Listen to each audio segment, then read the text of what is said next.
Welcome back to Reddit Echoes, where real stories from Reddit are shared with honesty, excitement, and sometimes utterly surprising twists. In today's video, I'll share a small but sweet tale of petty revenge, the story of an unexpected flight experience and how one passenger taught a seat stealer a lesson they won't forget. Join me as we dive into this story and discover how even in the most ordinary moments, there are always glimpses that make us laugh and feel deeply satisfied.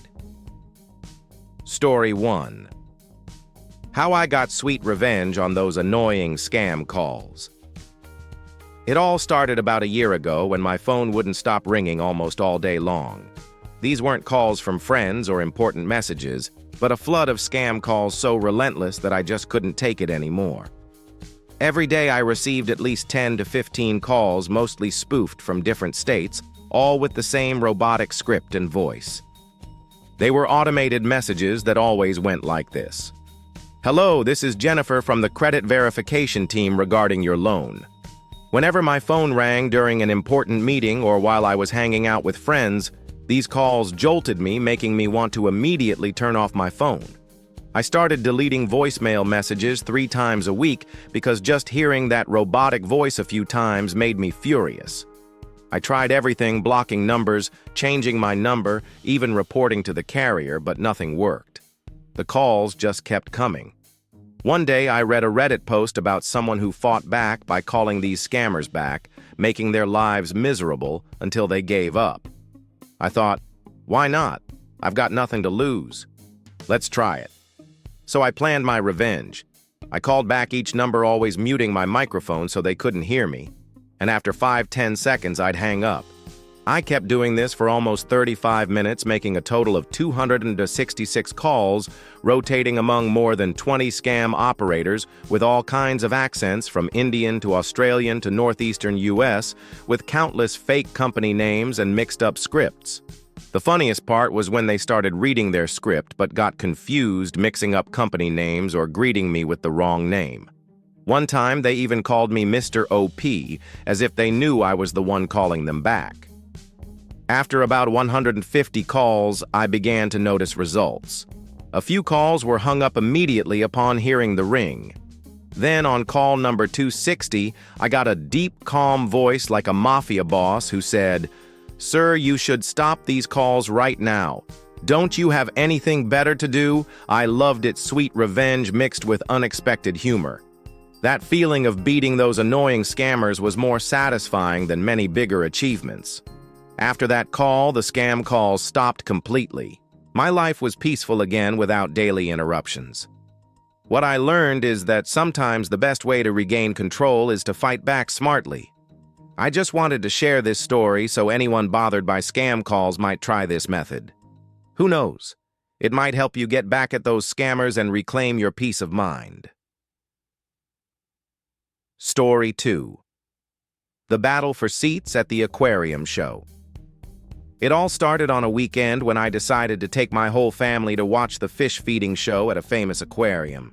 I was excited and wanted to make sure we had the best seats to enjoy the entire performance. So my husband, kids, and I arrived 30 minutes early to grab the closest seats. I thought I did a great job when the whole family sat together ready to enjoy the show. However, when I ran off to take the 2 little ones to the restroom, an 11-year-old boy quickly took the seat right next to my husband. When I came back, my husband was standing to hold our youngest child, and the boy had slid down to the far end of the bench, leaving only a tiny cramped spot. I had no choice but to sit on the floor next to my kids, while my husband stood behind us. Immediately, my youngest started climbing on the railing, acting like a little monkey. I let him have the seat comfortably and held the railing while the other boy kept sneaking attempts to reclaim that seat. Every time I stood up, he slid to another spot on the bench like he was competing to claim more space. At that moment, I felt a mischievous joy watching him get pushed out bit by my playful kid next to me. The show started and my boy kept climbing up and down, sitting, standing, grabbing the railing. His non-stop antics made the boy next to us more and more irritated. When he tried to sneak into the spot I just vacated, I firmly said, "Sorry, my kid's sitting here now." and he had to give up the seat. I put on my mom voice without hesitation, making my position clear even though no adults were nearby the other boy. It was just me with my little monsters and the frustrated seat thief. Watching that boy take a beating from my mischievous son felt deeply satisfying. I know it's a small petty action, but honestly, I'd gladly do it again anytime. My husband found it hilarious and kept teasing me, saying, "You're really enjoying that victory, aren't you?"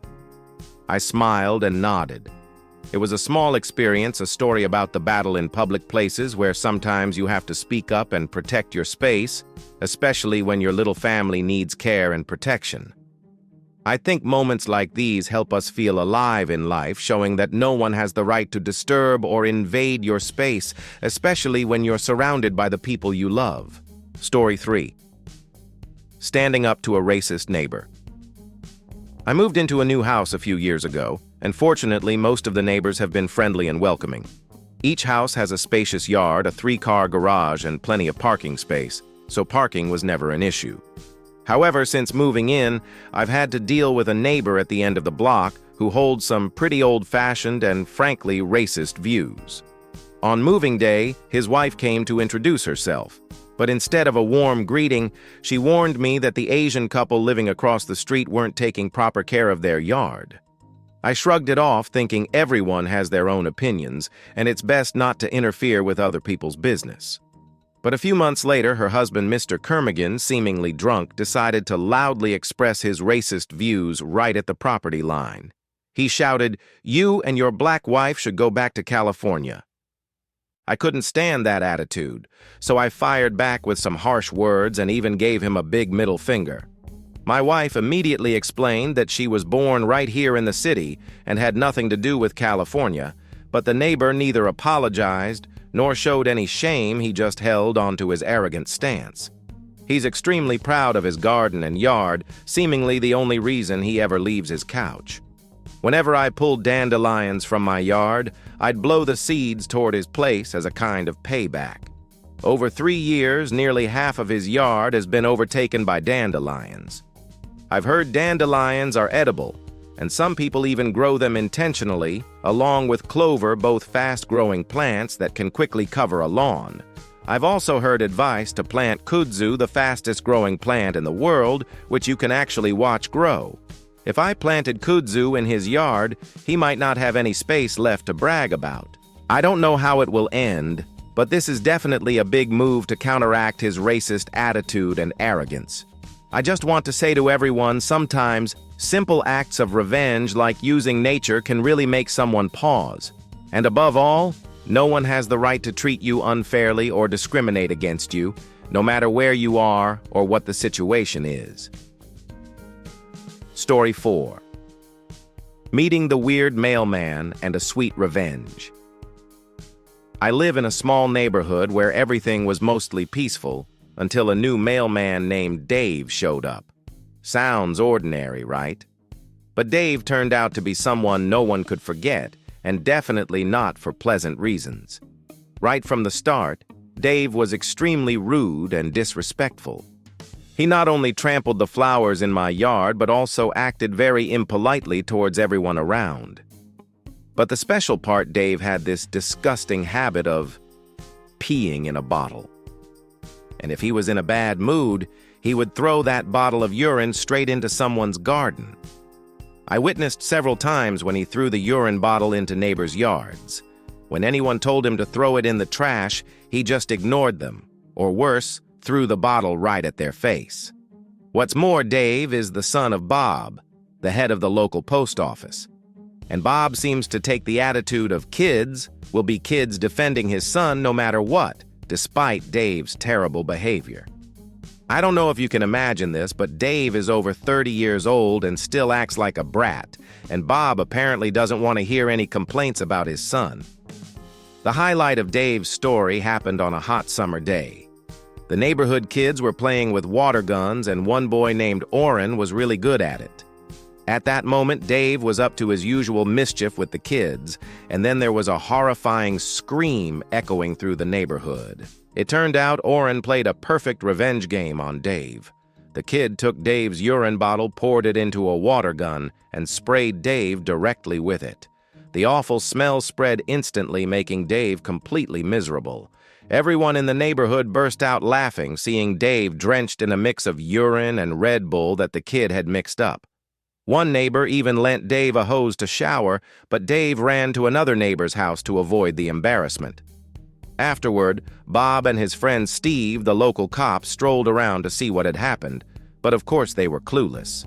They even asked Oren's dad if he knew what his son had done, and his response made the whole neighborhood laugh. "Steve, didn't you say, 'Kids will be kids'?" I think this story is a classic case of what goes around comes around. Dave got what he deserved, and I believe it's a fitting lesson for those who like to cause trouble, annoy others, and disrespect their neighbors. From this story, I want to say no one has the right to disturb someone else's life, and when treated unfairly, it's okay to stand up, speak out, or fight back reasonably and satisfactorily. I love this story because it's both funny and satisfying. The feeling of seeing a troublemaker get their just desserts is something everyone can relate to. Story 5. A gentle but meaningful revenge on an arrogant ex-boyfriend. I'm a recent college graduate, and I had a pretty special experience with an ex-boyfriend whom I once thought would walk a long journey with me. But it turned out he was just someone who enjoyed putting others down to boost himself. It all started when I met him, a young, talented lawyer with a charming way of speaking. At first, everything was great. He always gave good advice about work and life, and I trusted him and was excited to be with him. After dating for a while, I began sharing my career plans with him. I told him I wanted to work as a paralegal to gain experience before applying to law school, because I dreamed of becoming a great lawyer one day. However, his reaction shocked and hurt me deeply. He laughed and said being a paralegal was just an administrative job, not a role for someone with real ambition. His words felt like a knife cutting into my confidence and dreams. I tried to ignore it and not care, but the discomfort lingered. Then after a few weeks working as a paralegal, we broke up. You can probably guess why. But here's the interesting part. I didn't let his belittling and disdain knock me down. I focused on studying and preparing for the LSAT, the law school admission test, with fierce determination. I'm proud to say I succeeded. My score was in the top 2% nationwide. I applied to several prestigious law schools and finally received an acceptance letter from UC Berkeley Law, one of the top law schools in the US. And the most satisfying thing, I blocked him on LinkedIn, where he used to secretly follow me. Now I'm about to become a real lawyer while he's just an ex-boyfriend long forgotten. I really want to send him a message. You were wrong. Never belittle someone's dreams or others, because that's what will leave you behind. Through this story, I hope to inspire anyone who's been doubted or put down by others to believe in themselves, persistently chase their dreams, and never let anyone diminish their worth. Everyone has their own journey, and success is how we prove to the world who we truly are. Story 6. The Strange Night Shift. When a nurse dared to stand up for patients' rights. I'm a nurse working the night shift in a small hospital, and I want to share an experience I'll never forget. One night, a patient was transferred from the emergency room to my unit. He came with his wife, looking very distressed and in pain. When I reviewed his chart, I noticed that the doctor hadn't prescribed any pain medication, only the admission order was present. I called the doctor to ask about prescribing pain relief because the patient seemed to be suffering a lot. But the doctor said he would come up to see the patient before making a decision. I found that odd since he had already seen the patient in the ER. I went back to the patient's room and told him and his wife that the doctor would be there soon, but for now, no pain medication was available. The patient's wife was very worried and became upset. She asked me to take her to the doctor's office to speak directly. I agreed and took her there. She didn't hesitate to tell the doctor clearly about her husband's pain and the lack of attention to prescribing medication. At first, the doctor seemed annoyed and unhappy about being disturbed. But then he realized how serious the patient's condition was and immediately wrote a pain medication order so I could administer it right away. I thought to myself, sometimes the patient and their family are the only ones who can speak up for them. That night, I felt very satisfied to have helped relieve the patient's pain, and I realized nursing isn't just about health care, but also standing up for patients' rights. Through this story, I want to remind everyone, especially those in healthcare, never hesitate to speak out when you see something wrong, because attentive care and fairness are what patients truly need. Story 7. Betrayed by the closest person. A painful breakup and rising from the ruins. I'm a 26-year-old man engaged to the woman I once thought would be my life partner, the one I'd build a future with. We'd been together for 4 years and engaged for 1 year.